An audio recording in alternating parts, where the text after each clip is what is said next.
bienvenidos, bienvenidas a esta segunda cita del ciclo de conferencias dedicado a los félidos dientes de sable que hemos organizado en el museo. Y bueno, en primer lugar, por supuesto, muchas gracias por querer venir a pasar una tarde agradable en compañía y hablando de ciencia, de cultura científica, de investigación y de estas cosas pues, que en el mundo en que vivimos suenan un poco estrambóticas, pero estoy seguro de que aquí vamos a estar en compañía y nos vamos a entender y a disfrutar. Así que espero que además de disfrutar aprendan tanto como aprendemos nosotros de las personas que vienen aquí a acompañarnos al museo. Hoy precisamente nos acompaña Manuel Salesa, Manuel J. Salesa, como tú te gusta firmar. Manolo.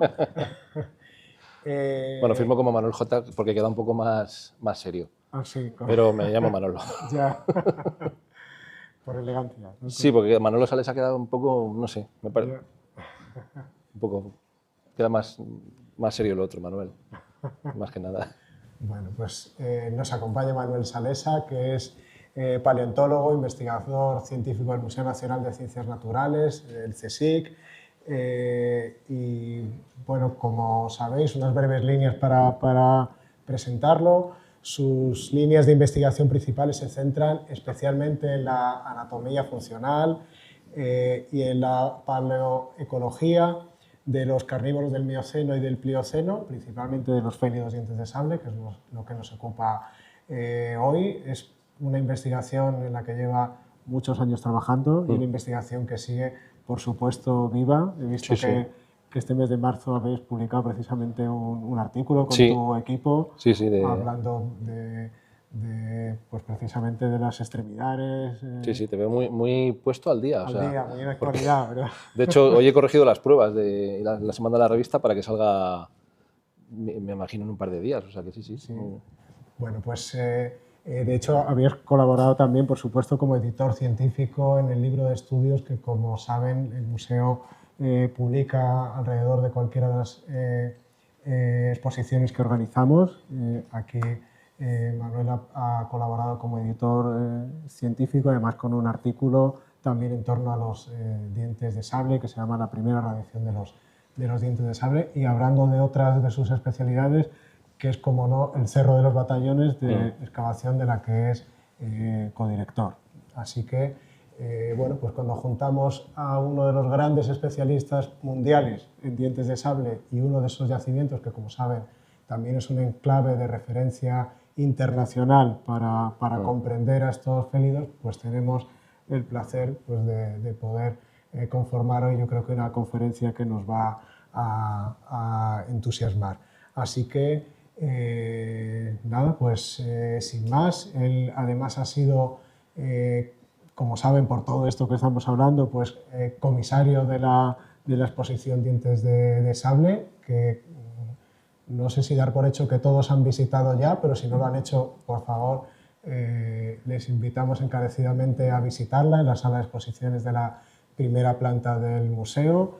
Y Manuel Salesa, junto con Mauricio Antón, que está aquí con nosotros, Enrique Baquedano, también director del MARPA, y Manuel Domínguez Rodrigo, son los 4 comisarios de esa exposición, en la que, como saben, el criterio del museo siempre es trabajar o intentarlo al menos con los mejores. Así que en esta exposición de dientes de sable hemos tratado de reunir a especialistas que, como Manuel, nos acompañan hoy para hablarnos y para descubrir a estos fabulosos carnívoros del pasado de los que tanto podemos aprender, yo creo. Así que, bienvenido, Manuel. Muchísimas gracias. Cuando quieras. Pues un placer estar aquí. Muchísimas gracias al museo por invitarme a estar aquí, a su director, Enrique Baquedano, y al resto del equipo. Y gracias a los asistentes a esta charla. Se me oye bien, ¿verdad? Por el fondo. Pues bueno, pues empiezo sin más, ¿no? Sí. El tigre de dientes de sable es un animal íntimamente unido a la cultura popular. Es un icono, aparece en numerosos cómics, películas de animación, etc. Siempre representado como un cazador implacable, ¿no? Una bestia casi mítica. Pero cuando hablamos del tigre de dientes de sable, cometemos 2 errores. El primero es que no es un tigre. El tigre es un félido actual, perfectamente reconocible por su patrón de rayas distinguible de leopardos, jaguares, leones, etc. Por lo que llamar a este animal tigre de dientes de sable sería lo mismo que llamarle lince gigante de dientes de sable o, en fin, cualquier otra calificación. Y además el segundo error es que no es una especie, no es una única especie. Igual que los félidos actuales tienen una gran diversidad de formas, desde pues, el gato doméstico hasta los grandes tigres de Siberia, este grupo en el que estaría ese tigre de dientes de sable, en realidad habría que llamarlo los félidos dientes de sable, porque igual que los félidos actuales, pues tuvieron una gran diversidad de formas y tamaños, y por lo tanto, pues la mejor denominación al grupo es félidos dientes de sable. De hecho, los félidos dientes de sable son félidos. Sabemos que los félidos se dividen en dos subfamilias, los felinos y los maquilodontinos o félidos dientes de sable. Es decir, los dientes de sable no son los antepasados de los felinos actuales, sino que son primos suyos que se han extinguido y por ello solamente tenemos como félidos actuales los felinos. Los felinos tienen los caninos de sección circular y relativamente cortos, y como digo son todos los félidos actuales, y los maquilodontinos tienen caninos muy largos, caninos superiores muy largos, comprimidos lateralmente, en muchos casos con crenulaciones en los bordes, y están todos extinguidos. ¿Cuál es el origen de los félidos? Pues los primeros félidos pertenecen al género Proailurus. Proailurus lemanensis es la especie más conocida, que aparece en yacimientos europeos del Oligoceno superior y Mioceno inferior hace unos 24 millones de años, y veis que bueno, tendría un aspecto muy parecido a los félidos actuales. Ya se les reconoce ya con un aspecto de félido, y gracias a las ilustraciones de Mauricio que van a jalonar esta charla, pues podemos no hacernos una idea, sino verlo directamente cómo serían estos animales. Este animal era del tamaño de un ocelote y vivió en esos bosques tropicales que se desarrollaron en Europa en esta época. Es una vista aérea de lo que sería Europa en el Oligoceno superior, Mioceno inferior, y el clima era tropical y era pues, prácticamente un bosque inmenso. Las proporciones corporales eran robustas, similares a las de un félido actual que viva en zonas selváticas, y lo más probable es que cazara tanto en el suelo como en los árboles. Hay fósiles muy bien conservados de este género, que, pues, por ejemplo, esto que tenéis aquí, que es de Saint-Jean-le-Puy, en Francia, de un yacimiento de unos 20 millones de años, y vemos efectivamente cómo con estos fósiles se pueden estudiar inserciones musculares, proporciones, articulaciones, etc. Es un material espectacular. A partir de Proailurus se produce una diversificación, y por un lado aparecen los felinos y por otro aparecen los dientes de sable o maquilodontinos.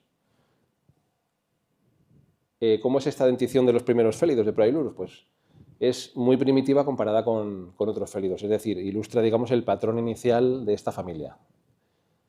Y de hecho posee premolares y molares que se han perdido luego en el resto de los félidos. Por ejemplo, si comparamos aquí la dentición superior, vemos a la izquierda Proailurus y a la derecha pues, un felino actual. Vemos cómo Proailurus tenía 4 premolares, que son el P1, P2, P3 y P4, y luego un M1, un molar, el primer molar. Y vemos como los félidos actuales, pues esos premolares anteriores se han reducido mucho y el M1 también ha reducido su tamaño. Si comparamos la dentición inferior, pues vemos lo mismo, que hay 4 premolares y luego hay 2 molares, o sea, los félidos actuales han perdido el M2, el segundo molar inferior, y aquí vemos como Proailurus todavía, en esta pieza se ve el alveolo porque se ha caído el segundo molar, pero está presente. El resto de félidos, como por ejemplo Promeganterion, pues vemos que no hay M2. Luego veremos que hay una especie de felino fósil que sí que tiene M2 y por eso es tan raro. A partir de aquí aparece el primero de los maquilodontinos que conocemos, que es Pseudalurus quadridentatus, que es un animal del Mioceno medio, principalmente conocido en yacimientos como Saint-Saëns en Francia de unos 14 millones de años, donde se ve, pues, por ejemplo, como el canino superior ya está comprimido y alargado. Aquí no se ve la compresión, pero bueno, se ve que está bastante más desarrollado que en Proailurus, por ejemplo. Ahí lo comparamos para que os hagáis una idea. Y la dentición inferior, aunque tiene todavía premolares anteriores, son muy pequeños. Y el M2 pues, lo ha perdido por completo, no tiene M2 como Proailurus. Este animal tenía el tamaño de un lince boreal y proporciones robustas. Cuando hablamos de proporciones robustas, lo ponemos a proporciones gráciles. O sea, un animal robusto es un animal con las patas relativamente cortas y un animal grácil pues es un animal con las patas relativamente largas, ¿no? Pues estos animales de zonas boscosas suelen ser felidos con proporciones robustas. A partir de aquí, a partir de aquí, o no a partir de aquí, sino en esta misma época también conviven los felinos, es decir, como hemos visto que a partir de Proelurus se diversifican maquirodontinos y felinos, en el Mioceno medio, junto a Pseudorurus quadridentatus, el primer maquirodontino, también tenemos felinos, como este, que es Miopantera, que es un animal ya de proporciones más gráciles que Pseudorurus quadridentatus, y sería un cazador versátil que cazaría en el suelo, aunque que tendría gran capacidad trepadora como muchos félidos actuales. Y también tenemos un material muy interesante de Sansan, donde hay material craneal y fósiles del postcraneal que nos han permitido pues, hacer estudios funcionales sobre este género.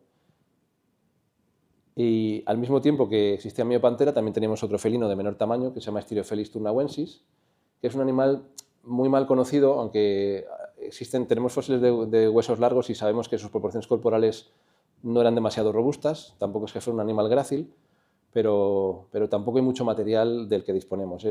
Esta mandíbula que aparece aquí a la derecha es el holotipo, es con el que se describió la especie, y vemos como pues, hay dos piezas, que son el P4 y el M1, y luego un canino que está ahí, está dibujado el perfil, porque no se conserva, pero vemos que no tenía M2, no tenía el segundo molar inferior. Este material viene de un yacimiento de Austria, del Mioceno medio, igual que Styrophelis, que Miopantera, pues se vivió en el Mioceno medio. Y luego tenemos un felino que hemos descrito en Madrid hace unos años, de una talla algo menor que la de un lince ibérico, que hemos llamado Magherifelis peñé. Magherifelis es dedicado a la ciudad de Madrid, porque apareció en Príncipe Pío, y el nombre de la especie es dedicado a un colega nuestro que falleció hace unos años. Las proporciones corporales son desconocidas porque solo disponemos de esta mandíbula. Una mandíbula que si le vemos la imagen de arriba, que es con CT scan, se ve que efectivamente detrás del M1, que es la pieza carnicera, hay un pequeño molar inferior, un M2, lo que le distingue claramente del anterior felino que os he contado, Styrophelis, que vemos que no tiene M2, ¿no? Y además hay otras diferencias, pero principalmente es esa. Sería un animal, pues eso, una talla muy similar a un felino pequeño, un Felis silvestris, y apareció pues, en Príncipe Pío. En Príncipe Pío II, cuando se hizo el intercambiador, apareció esta mandíbula y no existe en el mundo ningún otro resto. O sea que esperemos que en alguna obra en Madrid pues, aparezca más material y podamos estudiar el postcraneal, ya que esta mandíbula es bastante robusta y no es una mandíbula grácil, no es una mandíbula como la de un gato actual, por ejemplo, y bueno, pues sería muy interesante disponer de postcraneal. A partir de este momento, del Mioceno medio, pasamos al Mioceno superior, en lo que se llama la crisis bayesiense, que hace unos 9,7 millones de años se produce un cambio brutal en las faunas. Entonces desaparecen numerosas especies adaptadas a entornos boscosos, como por ejemplo pues, lirones, ardillas voladoras, castores, muchas especies de rinocerontes, de suidos, de cérvidos, de bóvidos, primates driopitecinos que había en las cuencas catalanas, y tapires, y luego unos animales que se llaman barburofélidos, que parecen dientes de sable, pero no son félidos, son otra familia distinta. Y luego la mayoría de otros carnívoros que se llaman anficiónidos, que son también carnívoros gigantes, pues también de proporciones robustas, etc., adaptados a un entorno boscoso. Al mismo tiempo se detecta la aparición de nuevas formas con adaptaciones a espacios abiertos. Aparecen o se diversifican los múridos, que son las ratas y ratones. Aparecen unos bóvidos boselafinos adaptados a entornos abiertos, a comer hierba principalmente. Nuevas formas de suidos, de jabalíes, digamos. Y luego nuevos carnívoros grandes, como los hiénidos, y como son la crocuta y Enictis. Y además se produce la primera gran radiación de félidos dientes de sable y aparecen Machairodus afanistus y Promeganterion ogygia, que tenemos registrados precisamente en batallones. Junto a ellos seguían existiendo los felinos, y en este caso tenemos Pristifelis y Leptofelis, que son dos felinos de una talla pues, entre un gato silvestre y un lince ibérico, más o menos. Y llegamos aquí a batallones, a Madrid y sus félidos dientes de sable. En Torrejón de Velasco, en el sur de Madrid, se localiza uno de los yacimientos más importantes en el estudio de los maquirodontinos, que es el Cerro de los Batallones, descubierto en 1991. Veis aquí parte de la colección de maquirodontinos que tenemos de esas localidades. Tenemos hasta 9 yacimientos en esta zona, en apenas 5 kilómetros cuadrados. Tenemos 9 yacimientos, algunos separados por unos pocos cientos de metros entre sí. Y en batallones 1 y batallones 3, o sea, los yacimientos tienen un número según hemos ido encontrándolos, pues en batallones 1 y en batallones 3 hemos encontrado un porcentaje de carnívoros brutal, casi el 98% de los restos, con lo cual sabemos que esos carnívoros quedaron atrapados de una manera anómala, o sea, no es una manera natural de quedar atrapados, aunque se llamen trampas naturales. Claro, lógicamente no son trampas artificiales porque no había ningún ser humano preparando agujeros para atrapar, pero sí el agua, a través de un proceso de piping, que se llama, fue erosionando las capas interiores del cerro y formando una serie de cavidades donde se acumularon los carnívoros porque entraban a alimentarse de algún animal que había caído previamente o incluso de otros carnívoros que habían quedado atrapados en su interior, ¿no? Que se convertían a su vez en cebos para otros carnívoros. Entonces, dentro de esa trampa natural, los fósiles no sufrían ni transporte, casi ninguna alteración, con lo cual su conservación es excelente. Entonces, tenemos esqueletos completos, tenemos cráneos en diversos estadios de desarrollo. Por ejemplo, este diente de sable que aparece ahí a la derecha es un Machairodus en el cual el canino superior todavía no ha hecho una erupción completa, o sea, no había alcanzado su longitud definitiva. Y luego a la izquierda pues hay un acúmulo de columnas vertebrales con huesos largos de Promegantherium, del diente de sable pequeño. En este yacimiento de batallones aparece, como digo, 2 félidos dientes de sable. El primero es Machairodus afanistus, que era el gran depredador de la comunidad de batallones. Y hemos encontrado hasta 18 individuos en estas trampas. Aquí veis un cráneo de un individuo subadulto arriba y un individuo adulto con el canino superior perfectamente con una erupción completa. Este animal tenía un gran tamaño, podía llegar hasta 240 kilos, y las proporciones son gráciles, es decir, era un animal probablemente adaptado a espacios abiertos, a cazar en espacios abiertos. Tenía un elevado índice de dimorfismo sexual, que lo que se traduce es que los machos eran mucho más grandes que las hembras. Y además los caninos tenían unas crenulaciones en los bordes que podéis ver aquí, que estaban crenulados como un cuchillo de cocina. El otro félido dientes de sable es Promegantherium, que es el depredador más abundante de batallones. Hemos encontrado hasta 40 individuos en una de las trampas. Y bueno, pues esta es una de la mejor colección del mundo de Promegantherium, ya que en otros yacimientos aparecen restos muy dispersos y muy fragmentarios. Aquí tenemos cráneos y mandíbulas, aparte de todos los elementos del postcraneal. Tenía un tamaño similar al de un puma, entre 45 y 60 kilos, pero de proporciones más robustas. Ahí lo comparo con un puma para que veáis cómo efectivamente las extremidades son mucho más cortas. Y además tenía un bajo índice de dimorfismo sexual. Los caninos no tenían crenulaciones, tenían los bordes lisos. Entonces, hemos contado un poco la fauna de felinos y maquirodontinos que había hasta el Mioceno superior, porque ilustra perfectamente cómo ambos grupos ejemplifican 2 patrones morfológicos muy distintos. Existen marcadas diferencias craneales y postcraneales y algunas muy extremas. Aparte de los caninos superiores hay diferencias en la mandíbula, en el cráneo, etcétera, etcétera. Os voy a contar algunas rápidamente. El esplacnocráneo se haya rotado en los maquirodontinos hacia la parte dorsal. La fosa glenoidea, que es en la que articula la mandíbula con el cráneo, se ha desplazado en sentido ventral. El proceso coronoide de la mandíbula, como veis ahí, está muy reducido en los dientes de sable. Y luego las piezas carniceras, que son con las que cortan la carne para alimentarse, son proporcionalmente más grandes en los félidos dientes de sable que en los felinos. Además, hay una serie de estructuras en el basicráneo que también se hallan muy modificadas y que ahora os explicaré con más detalle. Y luego se produce un reforzamiento de la sínfisis mandibular y en los maquirodontinos se hace bastante recta, o sea, forma un ángulo recto, e incluso en algunos casos se forma un proceso ventral, un proceso mentoniano que se llama. Además, los caninos superiores de los maquirodontinos son relativamente más largos que los de los felinos, pero aparte de eso son mucho más largos que los caninos inferiores, que se reducen muchísimo. Aquí el canino inferior es esta pieza de aquí, está súper reducida en comparación con un felino. Y como os he dicho, pues en algunos casos están finamente crenulados los caninos.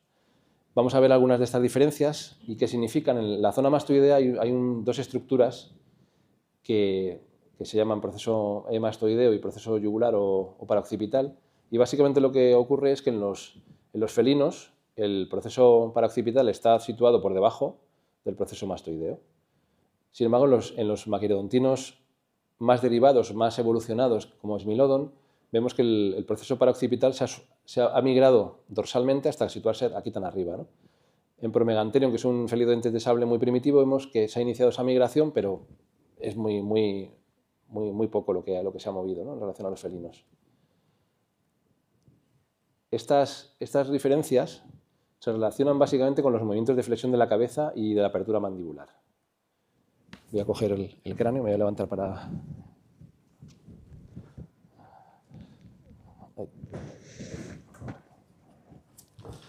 Bueno, aquí vemos... Esto es un molde de uno de los dientes de sable, que se llama Homotherium. Entonces, eso que veis ahí que os he puesto del proceso mastoideo, el desplazamiento ventral del proceso mastoideo lo que hace es que muchas más fibras del músculo que flexiona la cabeza hacia abajo estén situadas por debajo del punto de rotación, de manera que realizar este movimiento en los maquerontinos es mucho más potente que en los felinos. ¿Me puedes pasar la...? Con esto lo... Y luego el proceso yugular que hemos explicado, que migraba hacia arriba, lo que ocurre es que ahí hay un músculo, el digástrico, que lo que hace es abrir la mandíbula. Entonces, al situarse más arriba y tirar desde más arriba, como veis ahí en la flecha roja, lo que hace es que la mandíbula se pueda abrir más. Y eso se produce porque los caninos, al ser tan largos, necesitan que la mandíbula se separe más de ellos para poder morder, porque a lo mejor un león con esta apertura mordería el cuello de su víctima, pero un maquerontino que tiene los caninos muy largos tiene que separar más para poder morder. Y aparte, esta estructura, que es el proceso coronoides de la mandíbula, estorbaría en el paladar, con lo cual también se reduce. O sea, todas esas reducciones están encaminadas a que estos animales puedan abrir mucho la boca y luego puedan bajar la cabeza con mucha potencia. Ahora veremos para qué es eso. Mira. ¿Veis? Ahí os pongo lo del proceso coronoides, cómo se ha reducido en los maquerontinos respecto a los felinos. Y es por lo que os explico, que así la mandíbula se puede abrir más cuando... Entonces, los caninos, hemos dicho que el rasgo más característico de los maquerontinos son sus caninos, son súper especializados, son muy largos, muy aplastados, muy aplanados lateralmente. Son armas mortales, pero frágiles, porque este canino, ante cualquier movimiento lateral que experimentara, se podría partir. No es un canino de sección circular como lo de los felinos. Entonces, ¿cómo usaban estos caninos? Para la caza, para las luchas rituales, entre machos, les estorbarían al comer, se han dicho muchas cosas. En el año 41, Simpson pensó que los maquerontinos apuñalarían con los caninos superiores, es decir, abrirían la boca y con la boca abierta apuñalarían en la espalda de sus víctimas. Pero esto se comprobó experimentalmente enseguida que era imposible, porque los caninos se romperían a la primera descarga contra una espalda de una víctima, con lo cual Ackersten en el año 85 propuso el mordisco en cizalla, y con lo cual esa flexión de la cabeza que os he enseñado se produciría mordiendo el abdomen de la víctima, produciendo grandes hemorragias y haciendo que la víctima muriera enseguida. Lo que pasa es que se demostró experimentalmente también que esos mordiscos dirigidos al abdomen serían muy superficiales, no sería un método de caza para matar a un gran ungulado, y además los grandes ungulados o cualquier presa que el maquerontino intentara morder se defendería y probablemente daría patadas, con lo cual se partirían los caninos también. Por lo tanto, en el año 89 Martin propuso que el mordisco sería un mordisco en cizalla, pero dirigido al cuello de la víctima. Es decir, una vez inmovilizada la presa, el maquerontino mordía en la garganta y con eso provocaba el corte de los vasos sanguíneos y de la tráquea, y la presa pues moría en pocos minutos. Entonces, este mecanismo es muy especializado, diferente del modelo felino. Y esto convirtió a los maquerontinos en los carnívoros dominantes en las faunas de mamíferos. Durante mucho tiempo se pensó que los maquerontinos desarrollaron este tipo de ataque para capturar presas grandes. Pero hemos visto que el primer maquerontino, Pseudolurus quadridentatus, tenía el tamaño de un lince grande, con lo cual, por mucho que tuviera unas armas mortales, no podría cazar grandes presas.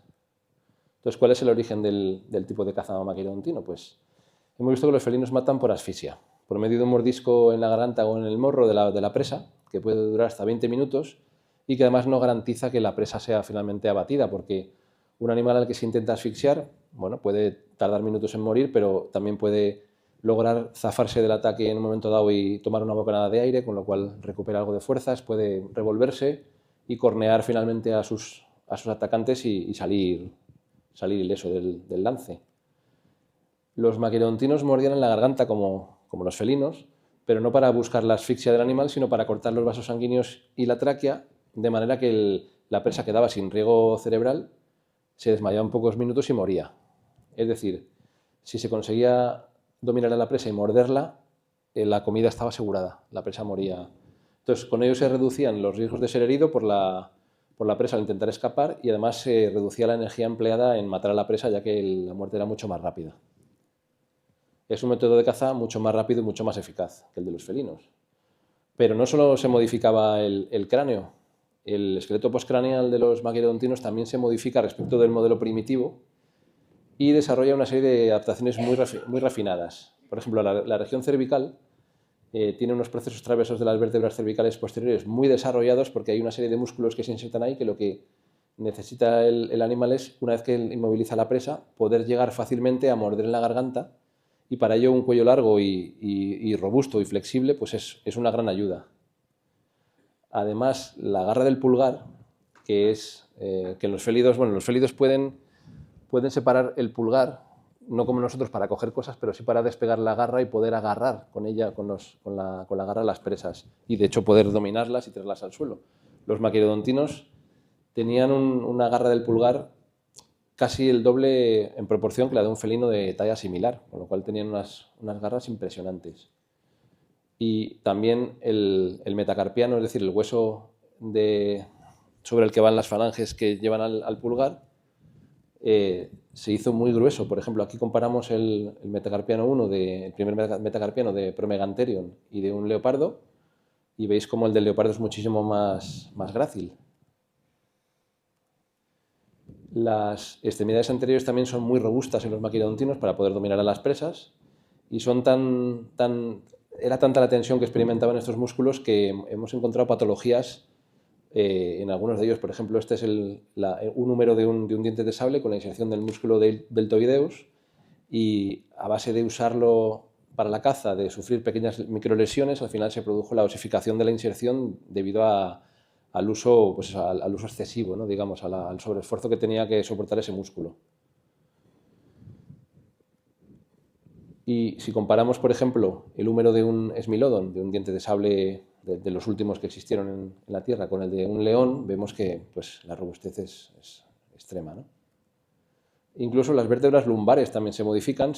La zona lumbar de los dientes de sable se acorta debido a que durante la caza, el hecho de tener que dominar a una presa y digamos, empujarla para dejarla aplastada contra el suelo, eso requiere un sobreesfuerzo en la zona lumbar que una espalda alargada, digamos, formada por vértebras alargadas, pues lo más probable es que sufra una lesión. Por lo tanto, este acortamiento de las vértebras lumbares y de la zona lumbar, a pesar de ser una adaptación para cazar a sus presas, también les provocaba lesiones en algunos casos por el sobreesfuerzo. Y aquí, por ejemplo, veis una serie lumbar de Megantherium, que es otro diente de sable, y cómo la zona de inserción muscular que veis aquí los músculos sufrieron micro roturas, o sea, directamente lesiones que hicieron que se osificaran esas inserciones y que al final provocaron que esta zona fuera todavía más rígida de lo que era de por sí.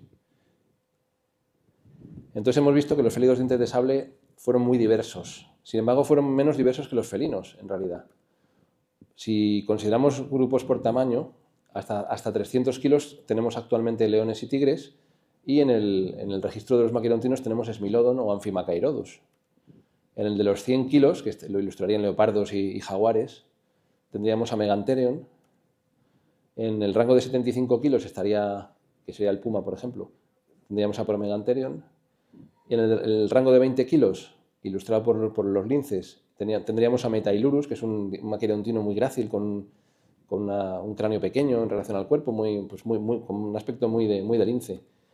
Y en el de 8 kilos, donde actualmente tenemos muchísimas especies de felinos pequeños, no hemos encontrado todavía ningún maquirodontino, y posiblemente sea por el tipo de caza de los maquirodontinos, que tempranamente en la evolución de los de felinos y maquirodontinos se produjo una división, digamos, y los felinos, que en ese momento eran animales pequeños, se diversificaron y se adaptaron a la captura de presas pequeñas, y los maquirodontinos, digamos, que no ocuparon ese nicho de pequeño cazador y se dedicaron a animales de más de 20 kilos.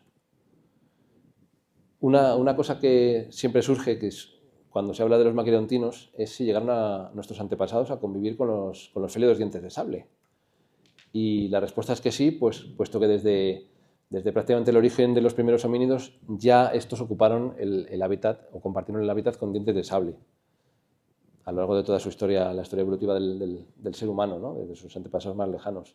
Y de hecho, las primeras especies probablemente serían simplemente presas, una presa más de los dientes de sable, más torpe que otras probablemente, y bueno, eso cambió cuando el ser humano pues aprendió a manejar palos, piedras, etcétera, y la relación de fuerza se igualó.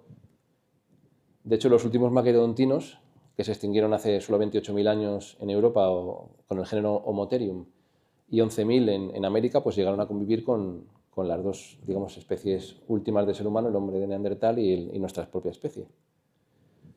Y entonces, si convivieron, ¿por qué no hay representaciones artísticas de los dientes de sable, ¿no? Hubiera sido interesante, igual que vemos estos leones pintados en la cueva de Chauvet, o estas representaciones de figuritas que parecen representar leones, leopardos, pues hubiera sido interesante, la verdad es que pues ver una figura de un diente de sable, ¿no? Había una figurita de una cueva que se llama Isturiz, de hace unos 30.000 años, que bueno, representaba algo que parecía un felino, un lince, ¿no? Un animal con cola corta, una especie de barba como la de los linces, y bueno, podría haber representado algo así como Homotherium, ¿no? Este animal, pero claro, no se le veían los caninos. Por lo tanto, siempre consideramos que esta figurita pues sería un lince, seguramente. Pero recientemente, hicimos un estudio donde defendemos la hipótesis de que algunos dientes de sable, como por ejemplo Homotherium, llevaban los caninos por dentro de la boca cuando la cerraban, ¿no? Porque no había espacio para que, digamos, los caninos quedaban por fuera de la mandíbula. Además, la longitud era relativamente corta y podía quedar perfectamente englobados dentro de los labios, ¿no? Por lo tanto, ahora pensamos que esta figurita efectivamente sí sería una representación de Homotherium, probablemente. Esto ha venido, digamos, esta era la primera representación que teníamos de Homotherium, pero recientemente en Yakutia, en el año 2020, se descubrieron unos restos, una momia, un animal congelado, de una edad en torno a unos 36.000 años, que ha resultado ser una cría de Homotherium, de este animal, este diente de sable. Un momentito, perdón.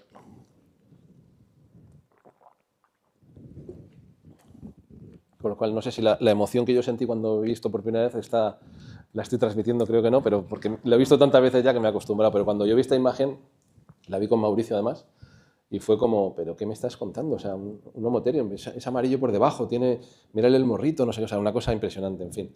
Pues tenemos ya no solo una figurita, tenemos una cría de un animal que ni siquiera es un fósil, porque es un cuerpo congelado, con su patrón de coloración, se ve una barbita así amarillenta, un color rojizo, así marrón, con algunas manchas más oscuras, en fin, que tenemos la primera evidencia de un diente de sable, de un cuerpo, ¿no? De un diente de sable donde podemos ver cosas como el color, el aspecto que tenía externo, en fin, etcétera, etcétera. Y por supuesto el aspecto, la anatomía interna, que me imagino que los rusos ahora mismo estarán haciendo un estudio exhaustivo de su anatomía interior.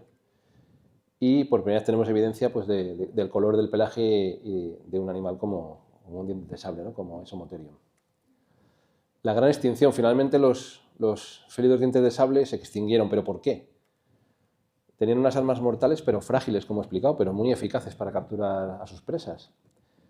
Con lo cual, estos animales lo que les ocurrió es que por tener esas armas mortales pero frágiles, tuvieron que utilizarlas con cuidado, digamos, utilizarlas no para morder en cualquier sitio, no para morder a cualquier presa, es decir, se hicieron animales especialistas.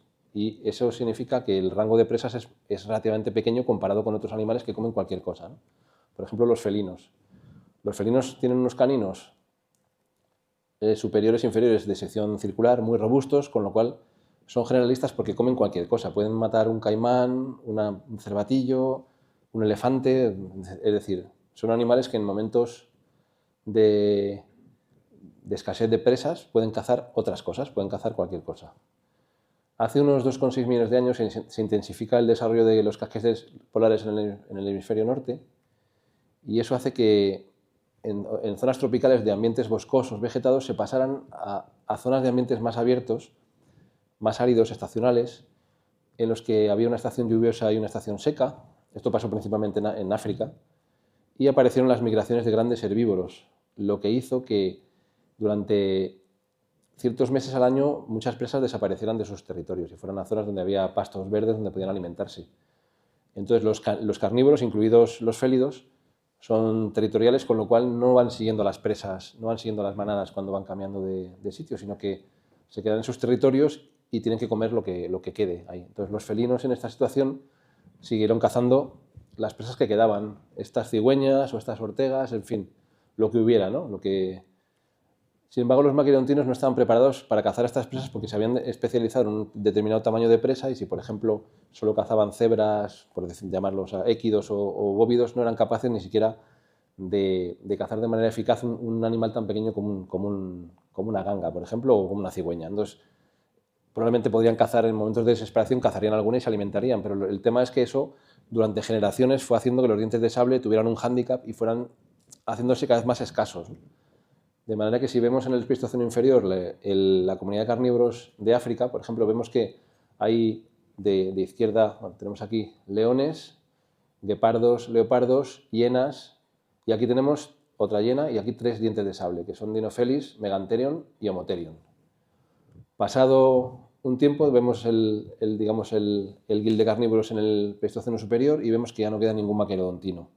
Es decir, digamos que esa partida la ganaron los felinos por ser generalistas, por no dedicarse a un tipo de presa, digamos, de un tamaño determinado y poder cazar cualquier cosa en momentos de escasez, supieron adaptarse, digamos, a ese momento de crisis. Durante millones de años los maquirontinos fueron los superdepredadores de las faunas de mamíferos, ocupando todos los ecosistemas terrestres, dando lugar a especies con adaptaciones muy diversas. Sin embargo, toda historia tiene su final, y al final del Pleistoceno, tras ese largo reinado, los maquirontinos desaparecieron y dejando a los felinos como los únicos félidos que han llegado hasta nuestros días. Bueno, pues todo esto lo podéis ver en la exposición que hay en el Museo Dientes de Sable hasta octubre del 2026. Entre ellos hay un modelo, una copia de la momia de Homotherium de Siberia y un modelo, digamos, de cómo sería el aspecto en vida, y luego muchísimos esqueletos y muchísimas ilustraciones de Mauricio, en fin, bueno, ahí donde podéis ampliar esta charla, digamos, en esa exposición. Y nada, muchas gracias por vuestra atención y un placer.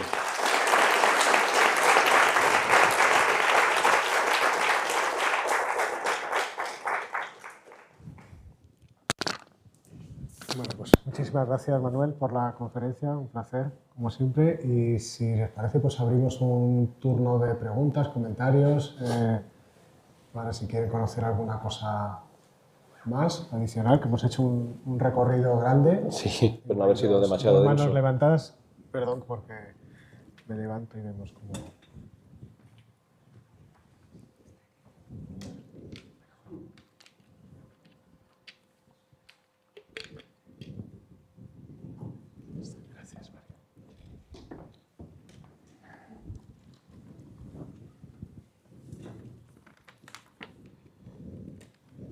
Hola, buenas tardes. Buenas tardes. La paleontología. Me gustan mucho las dos conferencias, cada una a su estilo, me gustan las dos. Y mi pregunta es que el maquirodóntino, con esa forma tan especialista de cazar, ¿se podría decir que más evolucionado que el felino actual, aunque sea más antiguo en el tiempo, o no tiene que ver? Gracias. Pues es que esos conceptos de evolucionado y primitivo sí se pueden aplicar en este caso. Cuando hablamos de primitivo, hablamos de la morfología que se observaba en las primeras formas de ese grupo. Y cuando hablamos de derivado, hablamos de que esa morfología primitiva ha cambiado, no es que se haya hecho mejor, ha cambiado para adaptarse a las circunstancias, entonces ha derivado o se ha modificado respecto del modelo primitivo. Entonces, en muchos de los rasgos que vemos en los maquirodontinos, podemos decir que son caracteres derivados porque se han apartado de ese modelo de Proailurus, que sería el primer félido. Entonces, por ejemplo, los caninos alargados comprimidos sería un carácter derivado. Las modificaciones craneales también sería un carácter derivado. O sea que sí son más derivados, pero no significa que sean mejores. porque los animales se adaptan para una serie de circunstancias y parece que en un momento dado esa morfología es mejor, pero cuando cambian las cosas deja de ser mejor y entonces los animales se extinguen. Entonces se puede decir que los dientes de sable eran más derivados que los felinos, eso sí que se podría decir en muchos rasgos. En otros no, en otros son iguales, porque por ejemplo la presencia de 5 dedos en la mano pues es un carácter primitivo que tienen muchos grupos de mamíferos en el origen y los felinos y los maquirontinos lo conservaban, con lo cual los maquirontinos serían primitivos para el carácter presencia de 5 dedos en las manos, por ejemplo. ¿Eso de derivado? ¿Concepto de derivado que se refiere? Sí, derivado es que se ha modificado respecto del modelo primitivo que sería el modelo original. Derivado sería como, por ejemplo, los caballos originalmente tenían 5 dedos en las patas y ahora los caballos tienen solo uno. Entonces, tener un dedo es un carácter derivado para los équidos, porque en su origen tenían más. Nosotros tenemos 5 dedos, nosotros somos primitivos para ese carácter del número de dedos. A eso me refería con primitivo derivado. Por aquí.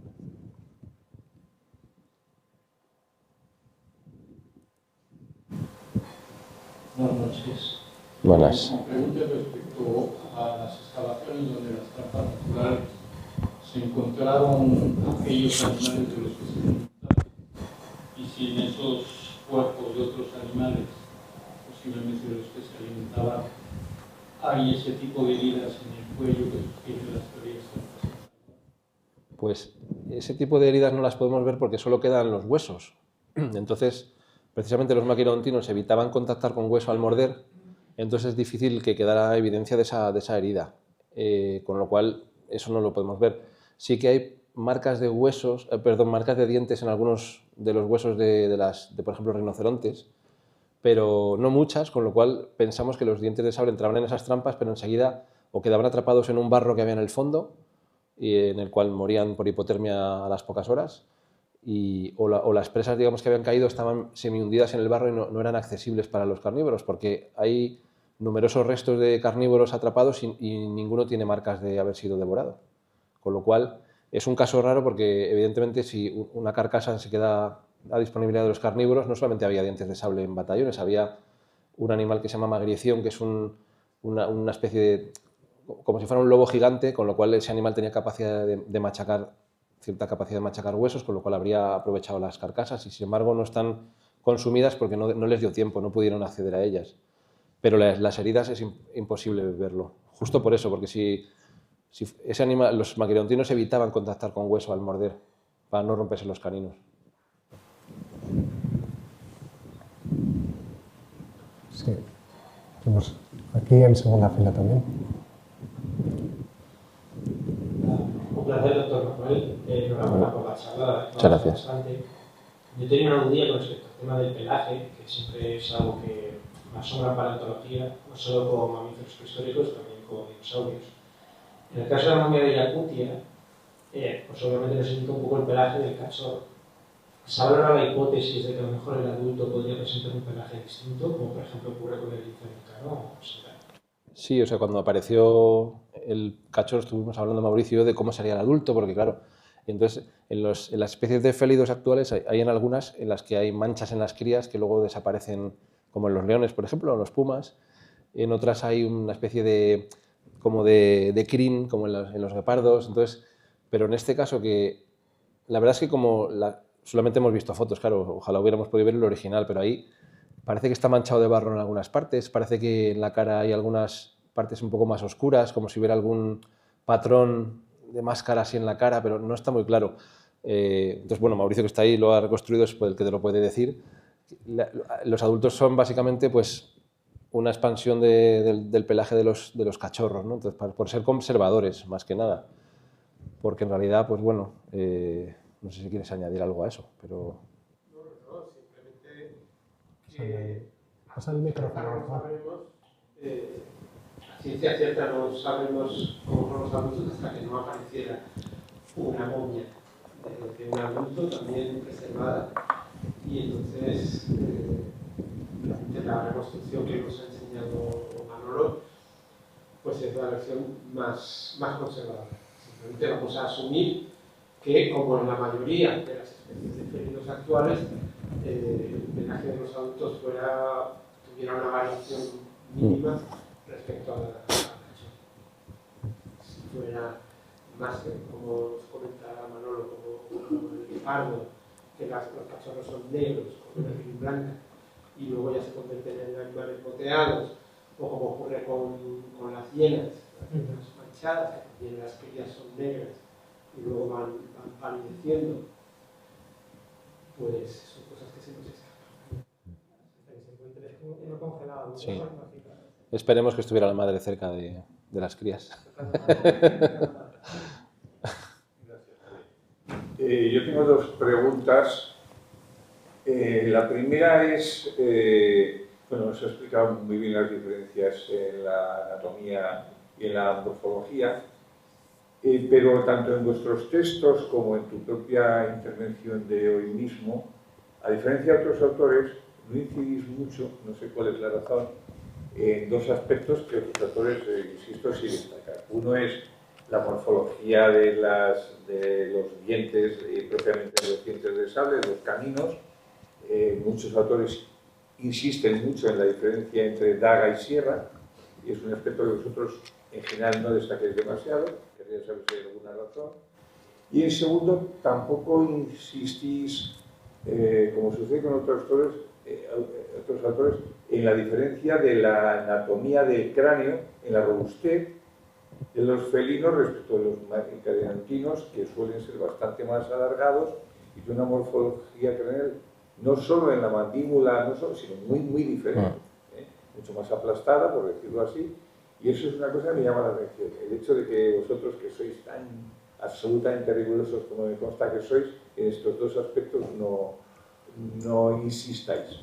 Y la segunda cuestión es, bueno, en la Europa occidental, hasta donde yo sé, los Homotherium bajarían hasta medio millón de años, pero tú nos has planteado que hay en Eurasia hasta 25.000, algunos. Sí. Y eso me ha sorprendido.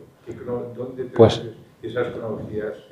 Estos fósiles que sacan del Mar del Norte, cuando arrastran con las redes, a veces salen mamuts, y salió una mandíbula de Homotherium que se dató y les dio una fecha de 28.000 años. Entonces, claro, fue sorprendente porque era como muy reciente.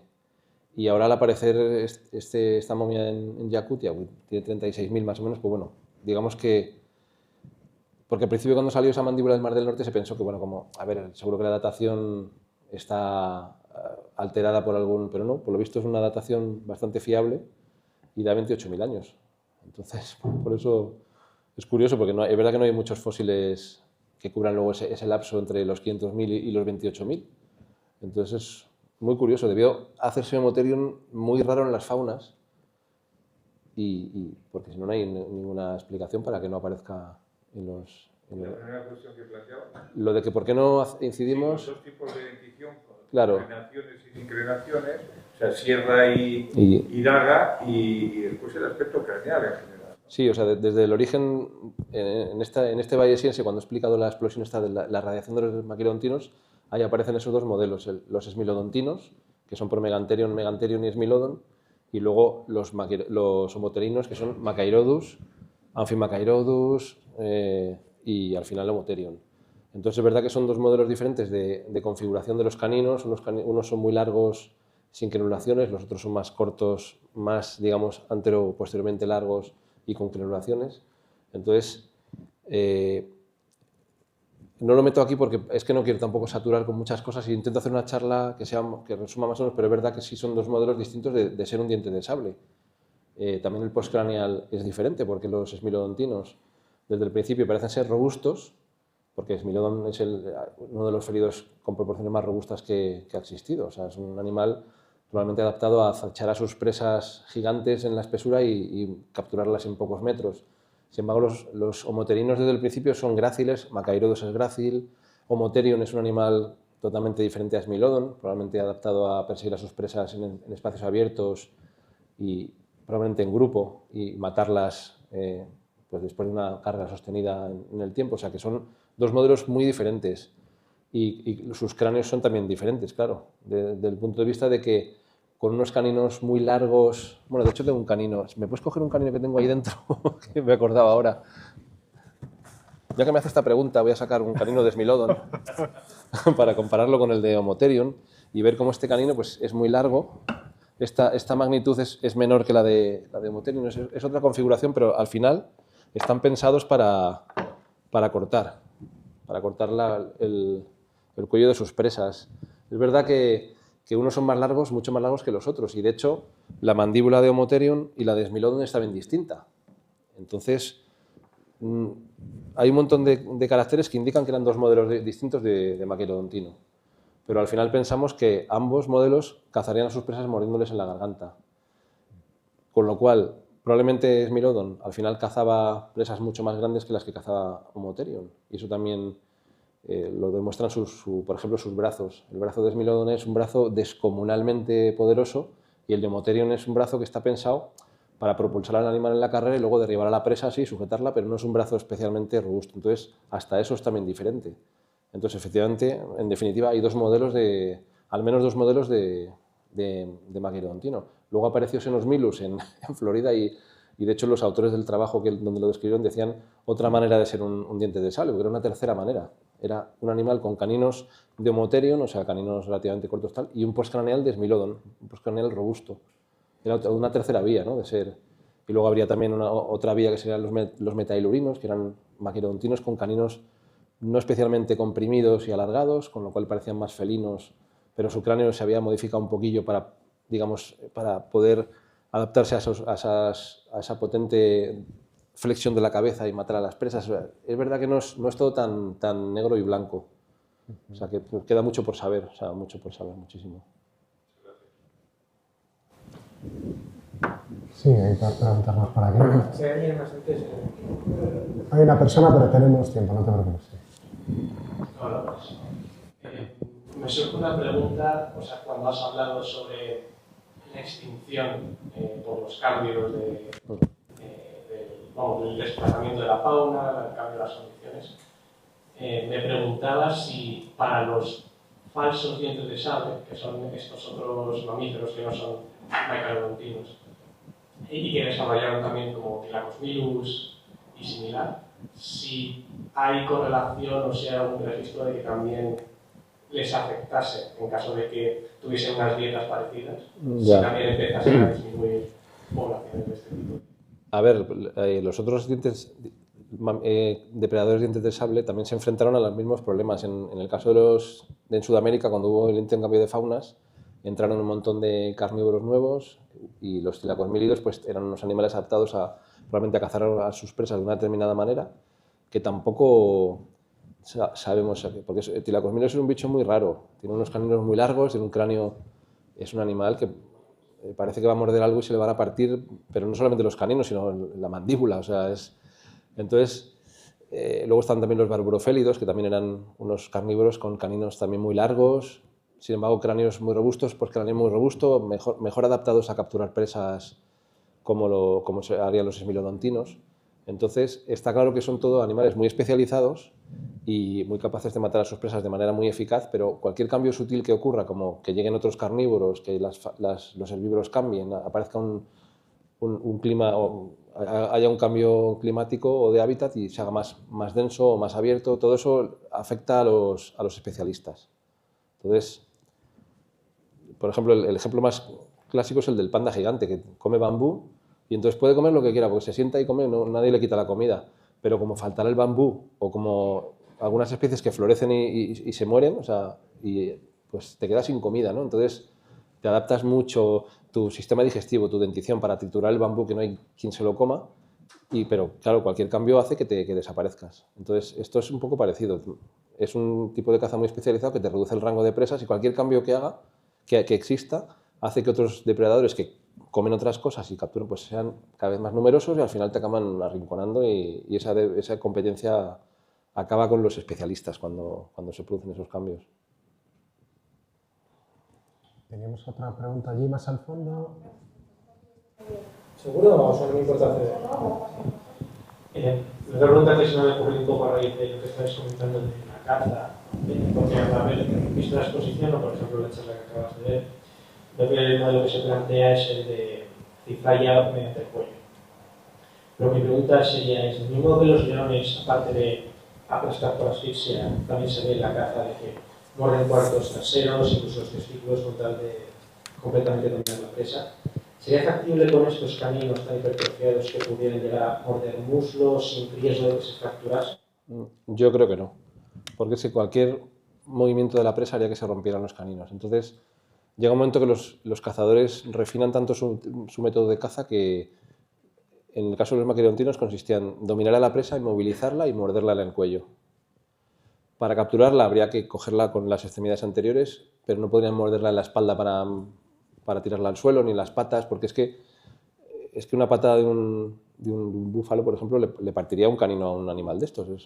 Y entonces aparecería en el registro un montón de cráneos con los caninos partidos, y eso no es nada frecuente. No sé si se ha llegado a probar en algún modelo in silico, incluso en algún intento de modelo en vivo de biomecánica, probar a lo mejor si un músculo tan grande como puede ser el bíceps femoral, el cuádriceps, tiene que cubrir, incluso partir por resistencia muscular en el canino.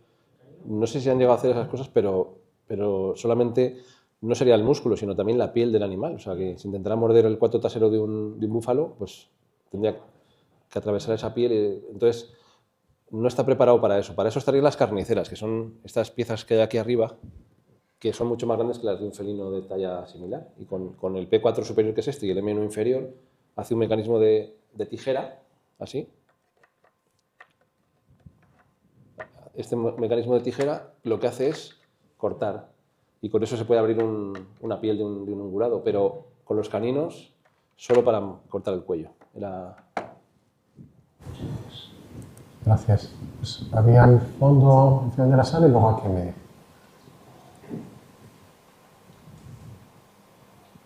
Hola, muy buenas. Yo tengo una duda. Antes has dicho como que había algunas especies que los caninos probablemente fueran dentro de los labios. ¿Eso cómo se puede comprobar? Eso, pues mira, este animal que es Homotherium, no sé si lo ves desde ahí. Este animal cuando cierra la boca, aquí no queda espacio entre el canino y la mandíbula para que vayan los labios.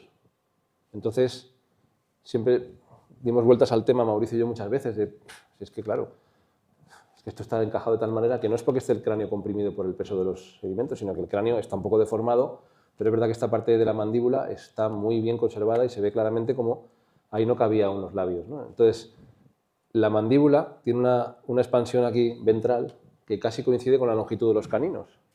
Entonces, si le pones a esto grasa y pelo y músculos, te das cuenta que el canino no sobresaldría de la mandíbula. Entonces, es muy probable que este animal, al cerrar la boca, bueno, es muy probable, es que estamos convencidos, pero vamos a decir que como somos científicos, es muy probable que quedaran dentro de la boca.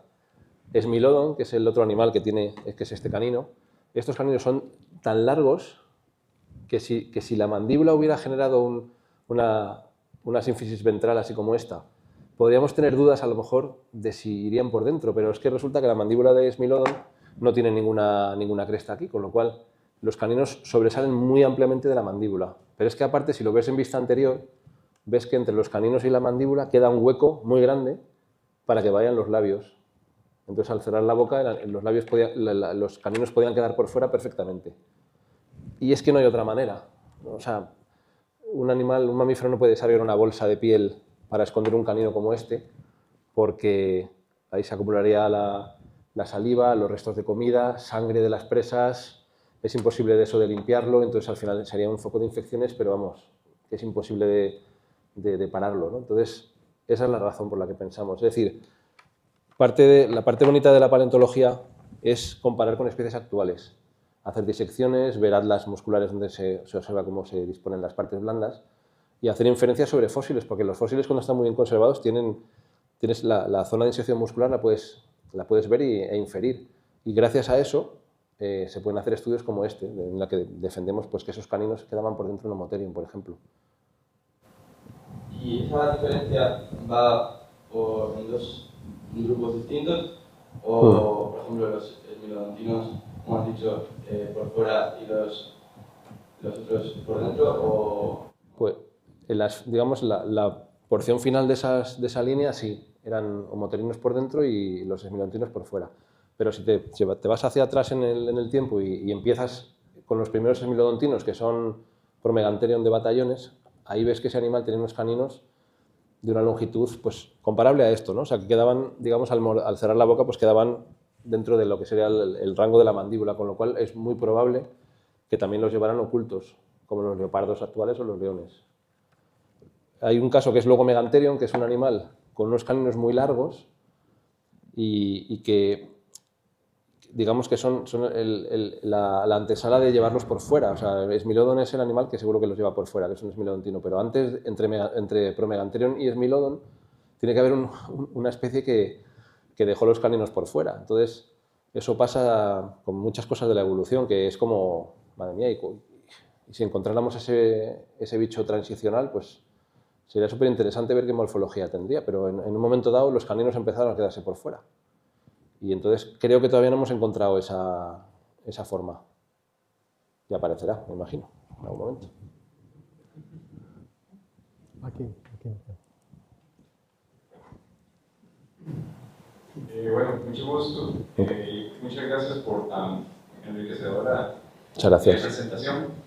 Yo soy de Costa Rica y bueno, por acá trabajamos con jaguares. Y era que, bueno, quería contarte que por allá hubo hace poco una noticia de que aparecieron fósiles de perezoso gigante y mastodonte. Y bueno, por ahí leyendo, estuvimos viendo que por ahí, bueno, en el continente pudieron haber 3 especies de Smilodon. Quería preguntarte para, digamos, Costa Rica, bueno, esa área, porque también, no sé, no tengo idea.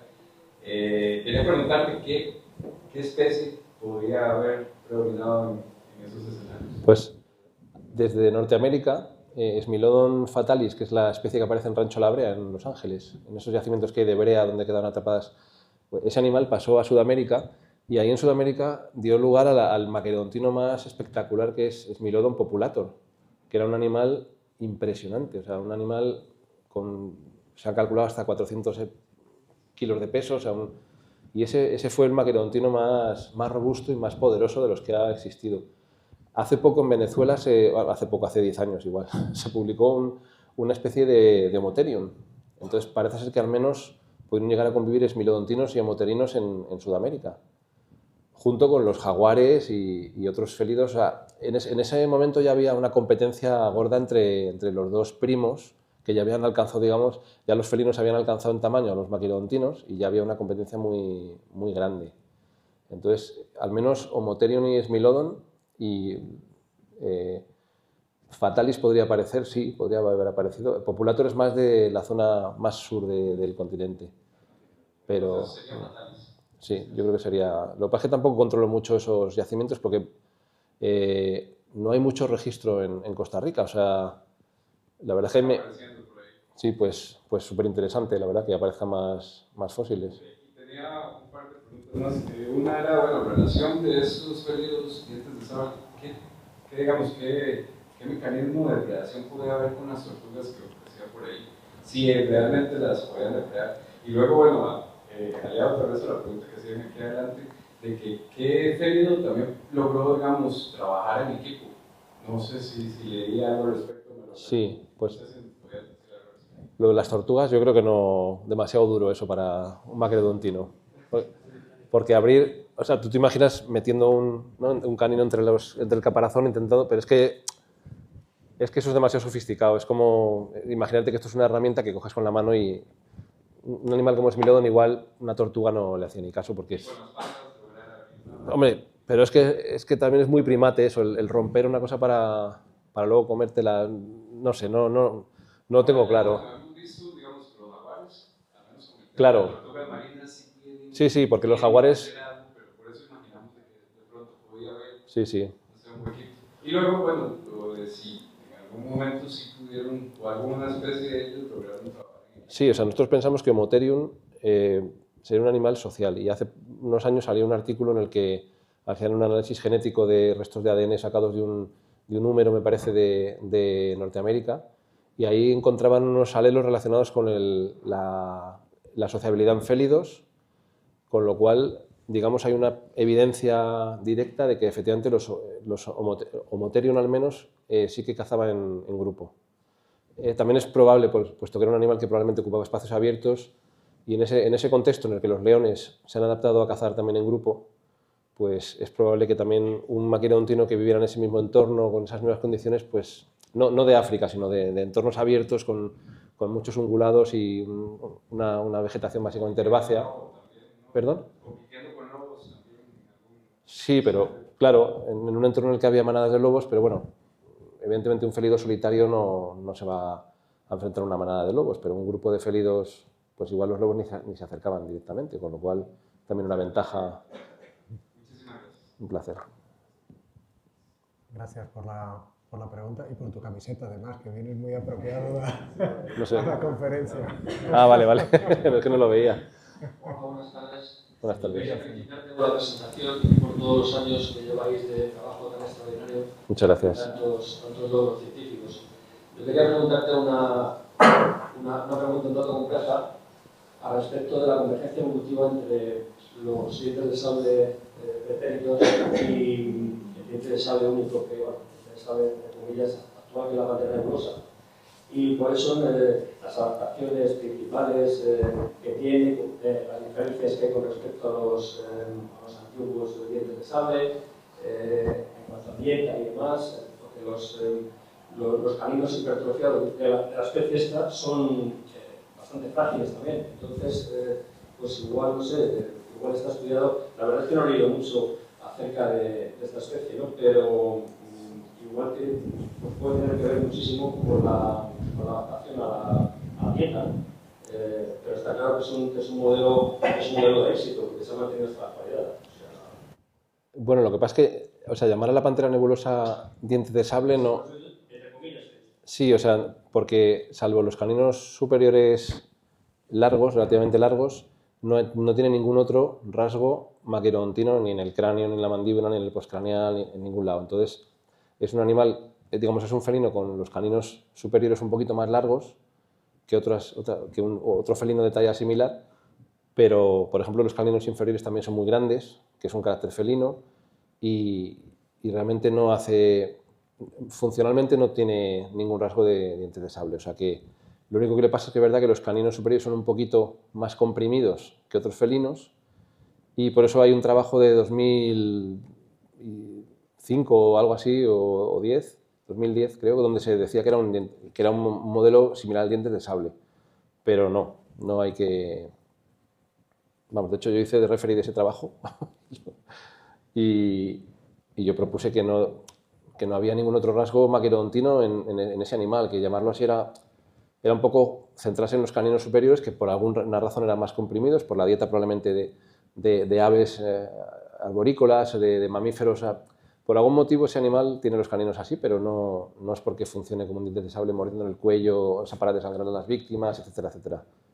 O sea que hay que estudiar todavía más esa especie, porque es verdad que no se sabe demasiadas cosas sobre su ecología, sobre su dieta, sobre qué presas prefiere. O sea, hay mucho todavía por aprender, pero no es un diente de sable. O sea, no funciona como un maquirodontino. Bien, gracias por la pregunta. Yo quería preguntarte, me queda con la curiosidad, Manolo, cuando hablabas al hilo de lo que comentabas del cachorro de Omotherium disseminum, me sorprendió lo que decías de los rusos que estaban investigando. Quería saber qué sabéis vosotros de... Nada, no lo puedo contar aquí, entiéndeme. No. Porque, o sea, que hay un misil ahora mismo, o sea, tú verás. Tú mismo. No nos conviene, entonces. No, yo me imagino que, teniendo el material que tienen, estarán estudiando, me imagino, la anatomía interna. ¿Vosotros no tenéis acceso? ¿No habéis tenido acceso a nada de eso? No. O sea, nosotros tenemos contacto con ellos, porque nos han, bueno, con la exposición nos han... de hecho, hay que mandarle 2 catálogos al menos para que... Para evitar el misil, sobre todo. Pero son muy amables y tal, pero nunca no han pedido que colaboremos, ni nada, porque ellos me imagino que se ven capaces, por supuesto, de hacer la investigación ellos. Yo creo que estarán investigando la anatomía interna, las partes blandas, incluso habrán intentado extraer seguramente ADN para hacer un estudio genético. Pero esa anatomía que conocéis por lo que nos han enviado y os habrán compartido, ¿os ha servido a vosotros para corroborar algo que supierais de Omotherium? ¿No? Sí, o sea, lo que nos has enseñado, vaya. Lo que básicamente se sabe son estos reconstrucciones del cráneo, que además se hizo un CT scan del cráneo y luego se ha uno de los lados se ha reproducido para tener, digamos, porque uno de los lados está un poco más aplastado, entonces para tener, digamos, un cráneo un poco mejor se ha duplicado, pero eso es tan simétrico, ¿no? Yeah.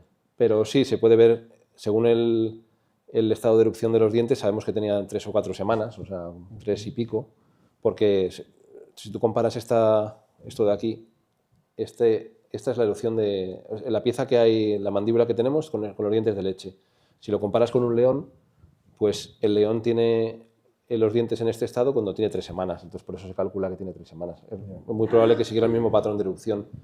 Entonces, salvo eso, y bueno, luego la anatomía de las zarpas, por ejemplo, que también han presentado en el artículo, pero de lo que es, digamos, su fisiología interna o aspectos genéticos, eso no sabemos nada. Yo me imagino, hombre, esto es una joya auténtica, o sea, me imagino que tendrán el mejor congelador que tengan a disposición de esta momia, porque como se les descongele esto, pues, en fin, vamos a tener un problema, porque hasta que salga otro.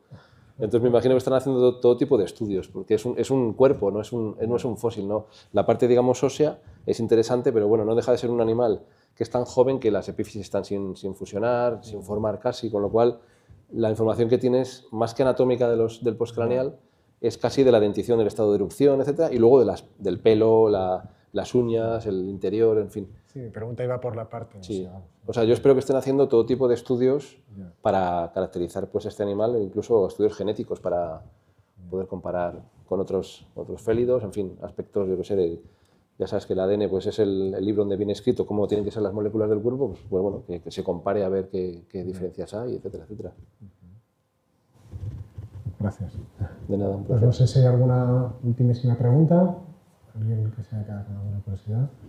Bueno, pues cerramos. Muchísimas gracias. Un placer, un placer. Y nada, simplemente invitarles a la siguiente conferencia, el próximo martes, donde tendremos a Jordi Serangeli hablando de los dientes de sable en Scheningen y su repercusión, igual que ha hablado Manuel, con la evolución humana, ¿no? Esa relación entre dientes de sable y homininos que es tan interesante. Así que invitarles a la cita de la próxima semana. Gracias.